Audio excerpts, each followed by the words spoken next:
भारतीय ज्ञान पद्धति Indian knowledge system BA semester 1 chapter 3।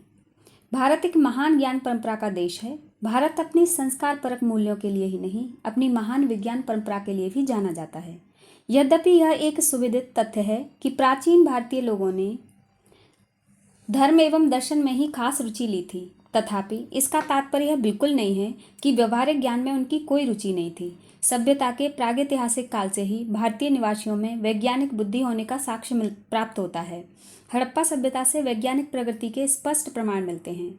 विज्ञान के विविध आयाम तथा खगोल शास्त्र, गणित एवं चिकित्सा शास्त्र आदि के क्षेत्र में भारतीयों द्वारा जो आविष्कार किए गए एवं सफलता अर्जित की, वे अपने सतत रूप से आज भी विश्व भर में प्रसिद्ध हैं। सिंधु घाटी सभ्यता में भारतीय ज्ञान पद्धति के लक्षण। Science of the Indian knowledge system and in the Indus valley civilisation. Bharat की सिंधु घाटी सभ्यता विश्व की 4 प्राचीनतम सभ्यताओं में से एक थी। यह एक नगरीय सभ्यता थी। वैज्ञानिक प्रगति का स्पष्ट ज्ञान सिंधु घाटी सभ्यता में दिखाई देता है। इस सभ्यता में कई नगरीय केंद्रों का विकास हुआ, जो अपने नगर विन्यास के साथ साथ नगरीय जनजीवन की दृष्टि से भी समकालीन और अपनी से प्राचीन सभ्यताओं और समाजों की तुलना में विलक्षण था। नगर नियोजन एवं संरचना, टाउन प्लानिंग एंड स्ट्रक्चर्स। हमारे मनीषियों को यह ज्ञान था कि नगर नियोजन की क्या उपयोगिता है। हड़प्पा सभ्यता के नगरों की सड़कें एक दूसरे को समकोण पर काटती थीं। मुख्य मार्ग की ओर किसी भी आवास का मुख नहीं था। आवासों के द्वार मुख्य मार्ग से निकली गलियों में थे। मोहनजोदड़ो में प्राप्त प्रथम सड़क या राजपथ 10 मीटर से अधिक चौड़ा था।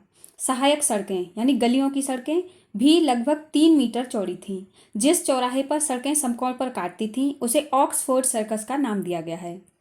हड़प्पा सभ्यता में बड़ी बड़ी सड़कें हुआ करती थीं और सड़कें एक दूसरे को समकोण पर काटती थीं, यानी 90 डिग्री पर क्रॉस करती थीं। जैसे हम प्लस बनाते हैं ना, तो जब हम प्लस बनाते हैं तो दोनों लाइन एक दूसरे को 90 डिग्री पे क्रॉस करती हैं। वहाँ पर चारों तरफ 90 डिग्री के एंगल बनते हैं। तो इसको क्या नाम दिया गया है? इस एक निश्चित चौराहे को जिसको कि सड़कें एक दूसरे को 90 डिग्री पे क्रॉस करती हैं, उसका नाम है ऑक्सफोर्ड सर्कस। ये मल्टीपल चॉइस क्वेश्चन में अक्सर पूछा जाता है, तो इसको ध्यान रखेंगे। ऑक्सफोर्ड सर्कस नाम दिया गया है।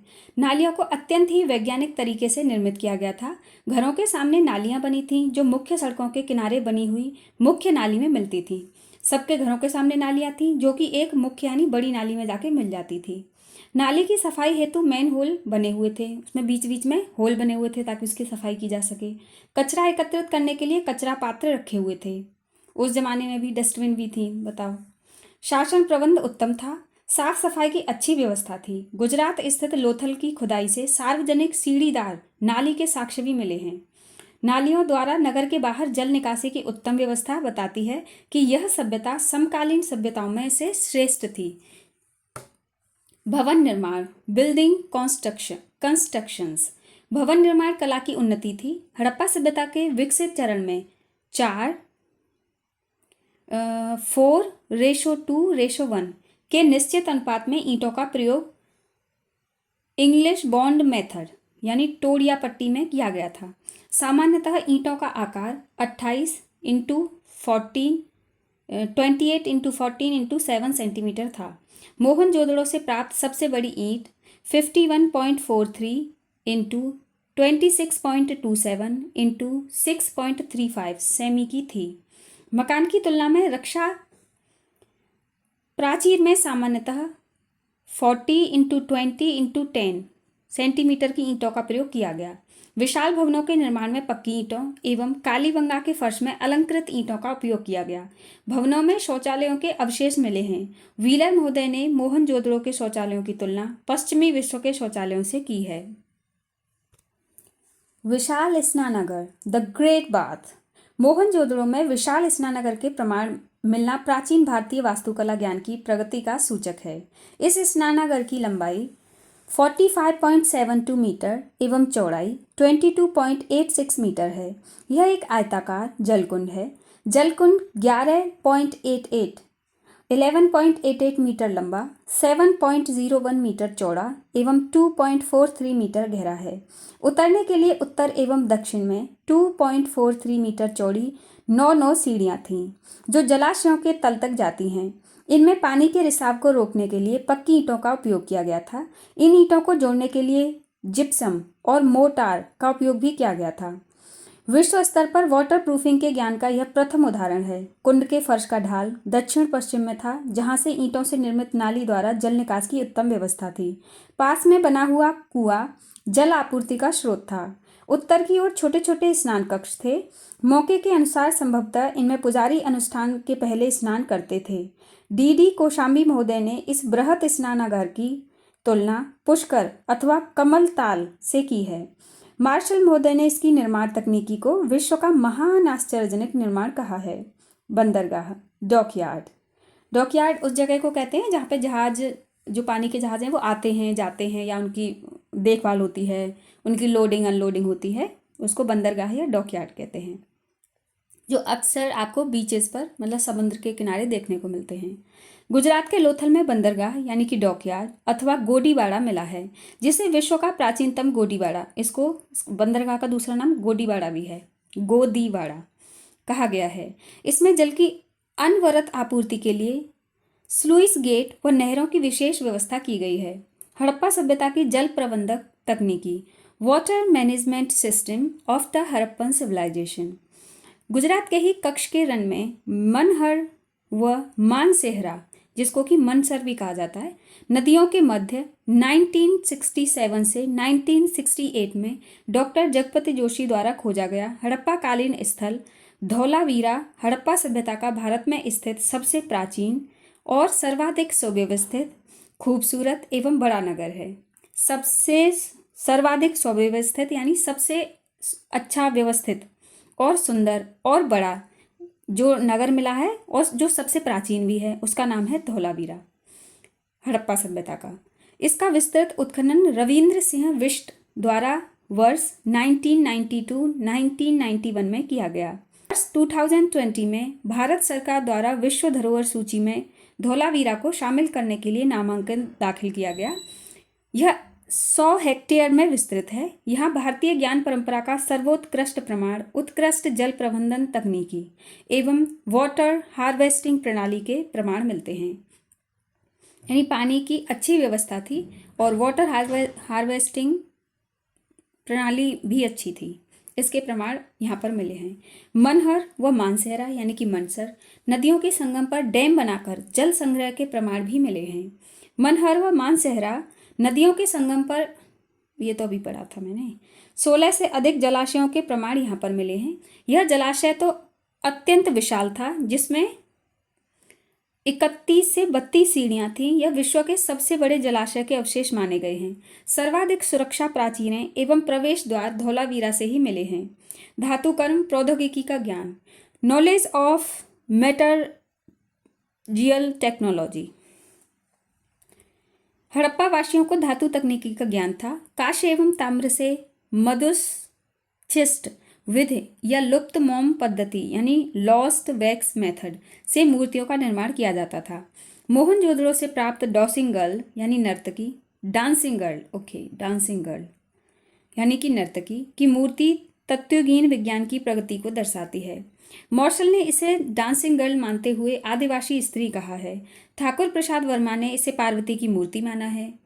मृत्यु मूर्तियाँ यानी टेराकोटा की मूर्तियाँ, चिकौटी विधि, पिंच एंड प्रेशर, जैसे किसी चीज़ को या तो हम नोच के ऊंचा कर दें या फिर उसको दबा के उसमें गड्ढा कर दें, ऐसे हम बनाते हैं।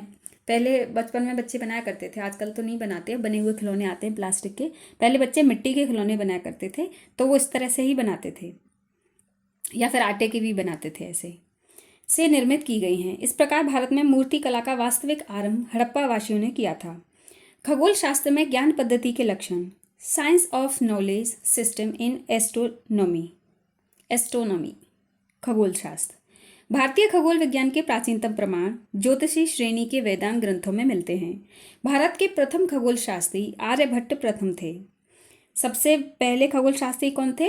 आर्यभट्ट प्रथम, ये भी याद रखने वाली बात है।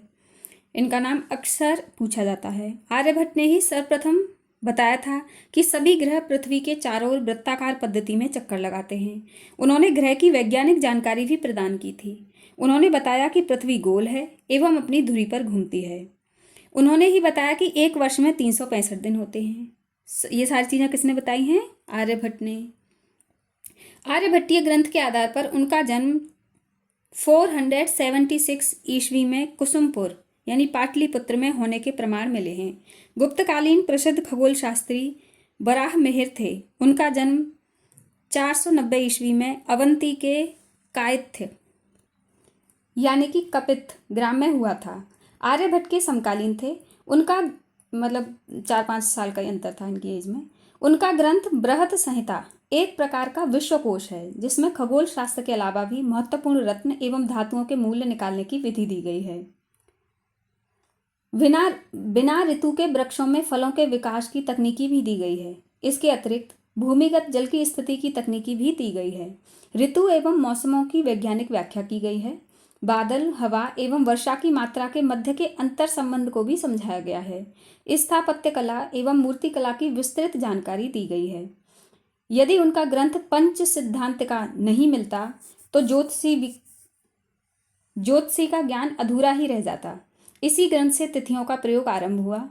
इसमें उन्होंने गुरुत्वाकर्षण बल की ओर संकेत करते हुए कहा है कि पृथ्वी का कोई आधार नहीं होता। मतलब ग्रेविटी की खोज भी लगभग इन्होंने ही कर दी थी। 598 ईस्वी में भीनमाल, जालौर राजस्थान में कोई जगह है भीनमाल में एक और प्रमुख खगोल शास्त्री ब्रह्मगुप्त का जन्म हुआ। लगभग उनसे 100 साल बाद। हाँ, वो 476 कुछ था, ये 598 है। अच्छा, उनका नाम क्या है? उनका नाम है ब्रह्मगुप्त। ठीक है। ब्रह्म सिद्धांत, खंड खागकम एवं ज्ञान गर्भ इनकी प्रमुख रचनाएं हैं। इन्होंने 3 ये रचनाएं की हैं। इनके खगोल शास्त्री थे ये भी, इन्होंने बताया है। एक ब्रह्म सिद्धांत है इनका, एक है खंड खागकम और एक है ध्यान गर्भ। ब्रह्मस्फुट सिद्धांत प्रथम ग्रंथ है जिसमें शून्य का एक प्रथम अंक के रूप में उल्लेख किया गया है, जिसमें कि 0 की खोज हुई है। देख लो जी। इसमें उन्होंने 9 खगोल शास्त्रीय उपकरणों के बारे में विस्तार से जानकारी दी है। न्यूटन से बहुत पहले ब्रह्मगुप्त ने बता दिया था कि प्रकृति के नियमानुसार सारी वस्तुएं पृथ्वी पर गिरती हैं, क्योंकि पृथ्वी का स्वभाव सभी वस्तुओं को अपनी ओर आकर्षित करता है। इस प्रकार विश्व स्तर पर गुरुत्वाकर्षण की कल्पना ब्रह्मगुप्त द्वारा सर्वप्रथम की गई थी। ये लोग थोड़ी बहुत गुरुत्वाकर्षण की तो उन्होंने बता दी थी। उसके बाद और उसको अच्छी तरह से मतलब परिभाषित किसने कर दिया? वो है ब्रह्मगुप्त ने। गणित में ज्ञान पद्धति के लक्षण, sign of knowledge system in mathematics. Harappa सभ्यता के लोग गणित की अवधारणा से परिचित थे। वे फुट जैसे नाप के पैमाने का उपयोग करते थे। मोहनजोदड़ो से शंख का 9 समांतर रेखा वाला बड़ा पैमाना प्राप्त हुआ है, जिसकी एक रेखा टूटी हुई है, जिससे कि विद्वान ने अनुमान लगाया कि संभवतः हड़प्पावासी दाशमिक पद्धति से परिचित थे। उनके जो मृत भांड प्राप्त हुए हैं यानी मिट्टी के बर्तन, उस पर ज्यामितीय उपकरणों का मिलना यह दर्शाता है कि वे किसी न किसी रूप में रेखागणित की अवधारणा से भी परिचित थे। मतलब जो मिट्टी के वो बर्तन बनाते थे तो उनमें ज्यामितीय उपकरण मिले, मतलब जो ज्योमेट्री होती है ना, उसके कुछ या तो छपे हुए मिले हैं या उस पर चित्र बने हुए मिले हैं या उसमें लगे हुए मिले हैं। वे किसी न किसी रूप में मिले हैं, तो इससे ये अनुमान लगाया जाता है, ये गैस किया गया है कि वो रेखा गणित से भी परिचित थे। ऋग्वैदिक सभ्यता के लोग भी 10 से गुना करके षष्ठी यानी सहस्त्र बना सकते थे, यानी 60,000 बना सकते थे, तक की गणना करते थे। वो 60,000 तक की काउंटिंग कर लेते थे। ऋग्वेद से हमें रेखा गणित तथा अंक गणित की जानकारी मिलती है। यज्ञवेदी का निर्माण एक निश्चित अनुपात में किया जाना यह दर्शाता है कि वे ज्यामिति से परिचित थे। वे लोग जोड़, घटाव, गुणा एवं भाग आदि से परिचित थे, यानी कि वो एडिशन, सब्ट्रैक्शन, मल्टीप्लिकेशन और डिवीजन भी जानते थे। सूत्र साहित्य में गणित का वर्णन, डेस्क्रिप्शन ऑफ मैथमेटिक्स इन सूत्र लिटरेचर। लिटरेचर का मतलब होता है साहित्य, वर्णन का मतलब होता है डेस्क्रिप्शन, और मैथमेटिक्स तो आप जानते ही हैं गणित होता है, और सूत्र को सूत्र कहा गया है। ठीक है। वैदिक साहित्य के अंतर्गत ही 600 ईसा पूर्व से 300 ईसा पूर्व में सूत्र साहित्य की रचना की गई। सूत्र साहित्य को 4 भागों में बांटा गया है। नंबर 1 स्रोत सूत्र, नंबर 2 ग्रह सूत्र, नंबर 3 धर्म सूत्र एवं नंबर 4 है सुलभ सूत्र। स्रोत सूत्र का अंग कल्प सूत्र है, जिसके परिशिष्ट के रूप में सुलभ सूत्र रचे गए हैं। सर्वप्रथम भारतीय गणित वस्तुतः रेखागणित के दर्शन नहीं सुलभ सूत्रों में होते हैं। आज हमें 7 सुलभ सूत्र उपलब्ध हैं। अब देखो, अभी मैंने 4 बताए थे, 4 सूत्र हैं, उनमें से सुलभ सूत्र के हमें कितने 7 सुलभ सूत्र उपलब्ध हैं। उनके नाम हैं बौधायन, आपस्तंभ, कात्यायन, मानव, मैत्रायन, बाराह एवं वाधुल। गणित का ज्ञान हमें मुख्यतः आरंभिक 2 सुलभ सूत्रों से होता है। इन सुलभ सूत्रों का नाम इनके कर्ताओं के नाम पर ही रखा है। इस प्रकार हमारे सर्व प्राचीन गणितज्ञ बौधायन एवं आपस्तंभ, अभी मैं बताया था ना, पहला है बौधायन तो उसके रचयिता भी बौधायन ही हैं, और दूसरा है आपस्तंभ और उसके रचयिता भी आपस्तंभ ही हैं। 2 सुलभ सूत्र जिनसे कि हमें रेखागणित की या गणित की जानकारी मिली है। इन सुलभ सूत्रों की रचना काल ईसा पूर्व 7वीं-6वीं शताब्दी की है। इन प्रारंभिक 2 सुलभ सूत्रों में हमें यूक्लिड की ज्यामिति के अनेक प्रमेय मिले हैं। यूक्लिड की ज्यामिति का एक प्रमेय पाइथागोरस का प्रमेय यानी पाइथागोरस थ्योरी के नाम से जाना जाता है। पाइथागोरस का काल 572 से 501 ईसा पूर्व था। हमारे सुलभ सूत्र बौधायन एवं आपस्तंभ इनके काफ़ी पहले के हैं। बौधायन सुलभ सूत्र में यह प्रमेय हमें मिलती है। आपस्तंभ सुलभ सूत्र में हमें 2 का वर्गमूल यानी कि √2 का अंडर भी मिलता है। दशमलव पद्धति यानी कि डेसिमल सिस्टम की जानकारी हमें सर्वप्रथम 3री शताब्दी के ज्योतिष विषयक ग्रंथ यवन जातक में मिलती है। इस ग्रंथ के रचयिता स्फूर्ति ध्वज थे। दशमलव पद्धति के रचयिता कौन थे? स्फूर्ति ध्वज। ठीक है, और यह हमें सबसे पहले कब मिला है? 3री शताब्दी के ज्योतिष विषयक ग्रंथ जिसका नाम है यवन जातक। दशमलव, यवन जातक और स्फूर्ति ध्वज, ये आपस में 3 लिंक है, इसका याद रखना है। जो ग्रंथ है जिसमें मिला है वो है यवन जातक, इसके रचयिता हैं स्फूर्ति ध्वज। किसके? दशमलव पद्धति यानी कि डेसिमल सिस्टम के। 2य शताब्दी ईसा पूर्व के पहले की रचना पिंगल के छंद शास्त्र में शून्य के स्थान पर बिंदु का उपयोग किया गया है। ये लो जी, 2य शताब्दी के ईसा पूर्व में शून्य का भी वर्णन कहीं ना कहीं मिल ही चुका है। गणित में शून्य एवं दशमलव का व्यवस्थित ज्ञान, systematic knowledge of zero and decimal system in mathematics. सर्वप्रथम शून्य यानी कि 0 का अंक चिन्हों का दशमलव पद्धति का प्रयोग वक्षाली यानी बच्छाली पांडुलिपि में मिलता है। यह 3री-4थी शताब्दी ईस्वी की रचना है। यह गाथा भाषा संस्कृत व प्राकृत का मिलाजुला रूप है तथा शारदा लिपि में है। यह समकालीन गणित की स्थिति पर प्रकाश डालता है। इसमें भिन्नांक मतलब होता है फ्रैक्शंस, वर्गमूल, भिन्नांक वर्गमूल, फ्रैक्शन और अंडर रूट, अंकगणित यानी अर्थमेटिक, ज्यामिति आरोहण इत्यादि बहुत कुछ मिलता है। बरामेहरकृत पंच सिद्धांतिका में शून्य को एक प्रतीक एवं आंख के रूप में प्रथम बार दर्शाया गया है। आर्यभट्ट एवं ब्रह्मगुप्त गुप्त काल के प्रमुख गणितज्ञ थे। आर्यभट्ट के ग्रंथ आर्यभट्टियम के 4 खंड हैं जिनका नाम है गीतिकापाद, गणितपाद, कालक्रियापाद एवं गोलपाद।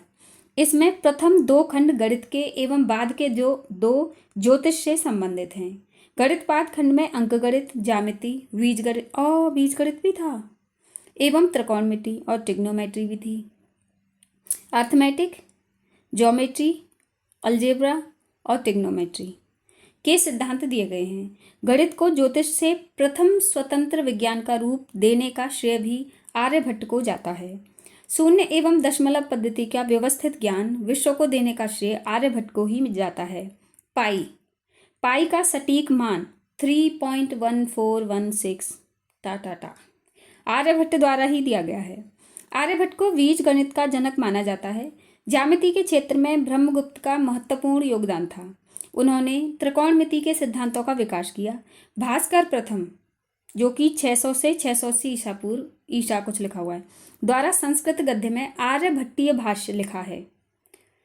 यह संस्कृत गद्य में लिखी गई गणित एवं खगोल शास्त्र पर प्रथम पुस्तक है। राष्ट्रकूट शासक अमोघ वर्ष नृपतुंग के दरबारी, कर्नाटक के महावीरचार्य ने गणित सार संग्रह ग्रंथ लिखा है। इसमें उन्होंने दीर्घ वृत्त का एक क्षेत्र एवं परिधि निकालने का सूत्र प्रस्तावित किया है, जो कि पाई से ही निकाला जाता है। 12वीं सदी के भास्कराचार्य द्वितीय भी एक महान गणितज्ञ थे, जिनकी रचना सिद्धांत शिरोमणि थी। यह 4 भागों लीलावती, बीजगणित, ग्रहगणित एवं गोला में विभाजित है। इसमें प्रथम 3 गणित एवं अंतिम खगोल शास्त्र से संबंधित हैं। पहले के जो 3 हैं, लीलावती, बीजगणित और ग्रहगणित, ये तो मैथमेटिक्स से रिलेटेड हैं, और जो गोला है वो खगोल शास्त्र से संबंधित है। मतलब शायद उसको अर्थ का सिंबल बना के बनाया होगा, गोला उसका नाम रखा होगा। दशमलव प्रणाली को अरबों में प्रसारित किया। एवेलोट नामक भिक्षु 12वीं शताब्दी में इसे यूरोप ले गया। अल-बरूनी हिंदुओं को दशमलव पद्धति का जन्मदाता मानते हैं। चिकित्सा शास्त्र में ज्ञान पद्धति के लक्षण। Science of knowledge system in medical science. Rigveda में अश्विनी कुमारों यानी कि देवताओं को कुशल वैद्य कहा गया है। वैदिक आर्य जल चिकित्सा एवं सूर्य चिकित्सा के स्थान के साथ साथ शरीर रचना यानी कि एनाटॉमी से परिचित थे। अथर्ववेद को प्राचीनतम चिकित्सा का ग्रंथ माना जाता है। इसमें आयुर्वेद के सिद्धांत दिए गए हैं। विष की दवा विष ही होती है, यह सिद्धांत अथर्ववेद में मिलता है। इसी सिद्धांत पर आधुनिक होम्योपैथी चिकित्सा आधारित है। शतपथ ब्राह्मण हमें बताता है कि मानव शरीर में 360 यानी कि 360 हड्डियां होती हैं। तक्षशिला से शिक्षा प्राप्त वैद्य जीवक ने मगधराज बिंबिसार एवं अवंती के चंडप्रद्योत की चिकित्सा की थी। मौर्य सम्राट अशोक की रानी तिस्यरक्षिता भी शल्य चिकित्सक थी। असुर मायारूप को भारत की प्रथम महिला चिकित्सक कहा जाता है। भारत की प्रथम महिला चिकित्सक कौन थी? असुर मायारूप, ये नाम याद रखना। अर्थशास्त्र के रचयिता कौटिल्य यानी कि चाणक्य थे, बहुत जरूरी बात है। चंद्रगुप्त मौर्य की पत्नी का पेट काटकर बिंदुसार को गर्भ से निकाला था। ये आप अशोक वाले पार्ट में फिर से पढ़ेंगे, अभी शायद वो नहीं पढ़ा है मैंने।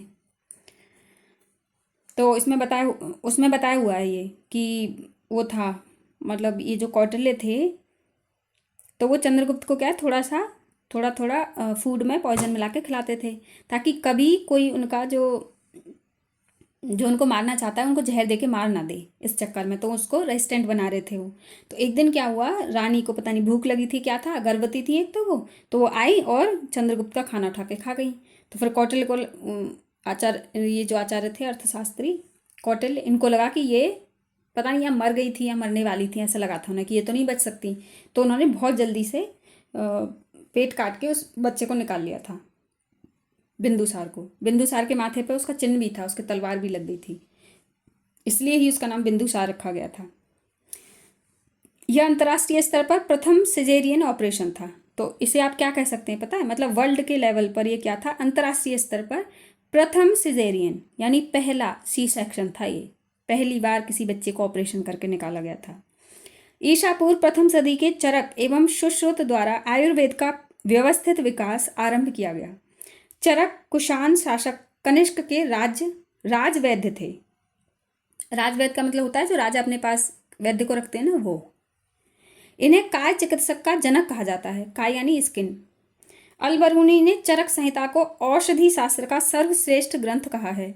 इसमें बात पित्त कफ त्रिदोषों को बीमारी का मूल बताया है। आयुर्वेद तो अभी भी इसी पर चलता है, बात पित्त कफ।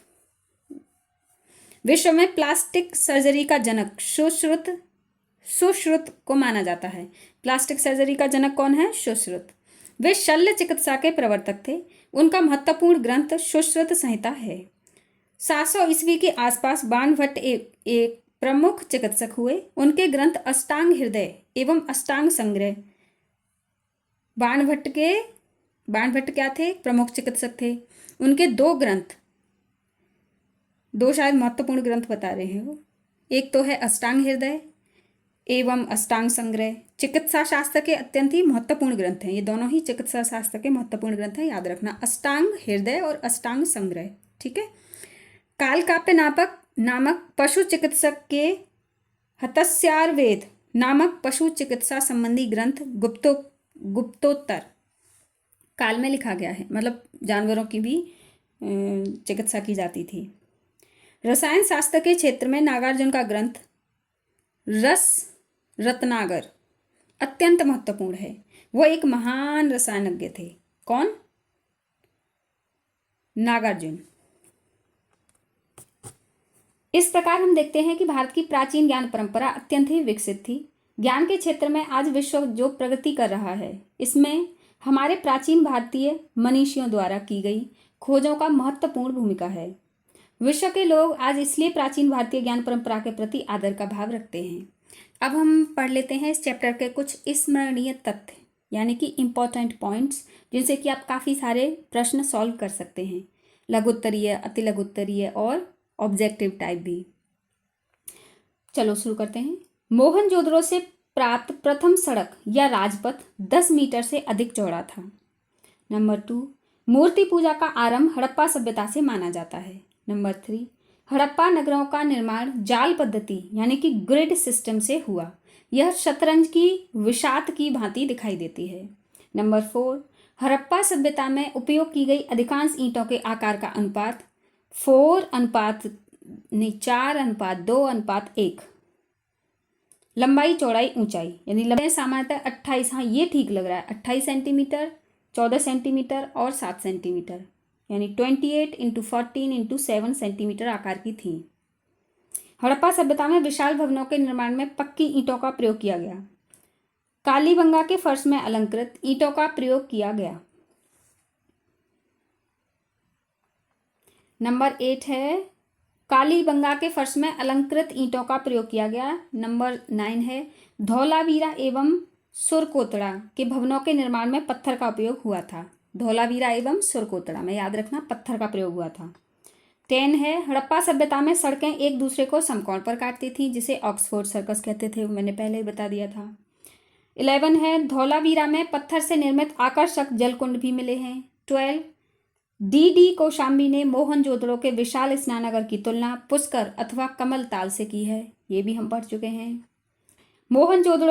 13 मोहनजोदड़ो के स्नानागार में पुरोहितों के निवास हेतु बड़े हॉल बने थे, जिन्हें कॉलेज ऑफ प्रीस्ट यानी पुरोहितों का महाविद्यालय कहा गया है। ये हमने इस चैप्टर में तो नहीं पढ़ा,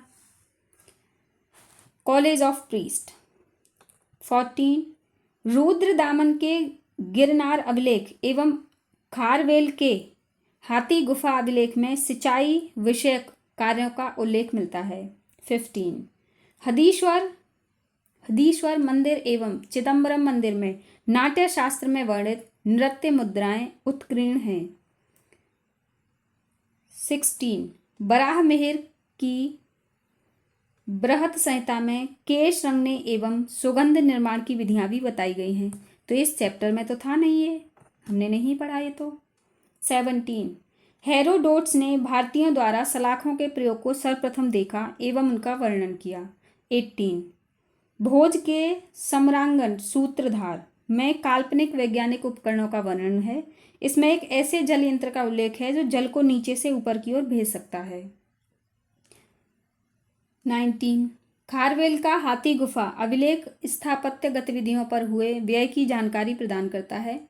यह प्राकृत भाषा में है। 19 सरगुजा छत्तीसगढ़ की सीता बैरंगा गुफा को विश्व की प्राचीनतम नाट्यशाला होने का गौरव प्राप्त है। चलो आज के लिए इतना ही, फिर नए चैप्टर में मिलते हैं। चैप्टर 4 मिलेगा नेक्स्ट, और बाकी के और चैप्टर्स के लिए आप इस प्लेलिस्ट पे विजिट कर सकते हैं, जिसका नाम है आई थिंक इतिहास, हिस्ट्री, प्राचीन एवं आरंभिक मध्यकालीन इतिहास, BA सेमेस्टर 1, ऐसे कुछ उसका नाम होगा। तो आप उस वाली प्लेलिस्ट पे चेक करेंगे तो आपको उसमें हिस्ट्री का पूरा सिलेबस मिल जाएगा। अभी कुछ अपलोड हो गए हैं वीडियो, बाकी के होते रहेंगे, जैसे जैसे मैं पढ़ाऊँगी वैसे रिकॉर्ड करती रहूँगी। चलो आज के लिए इतना ही।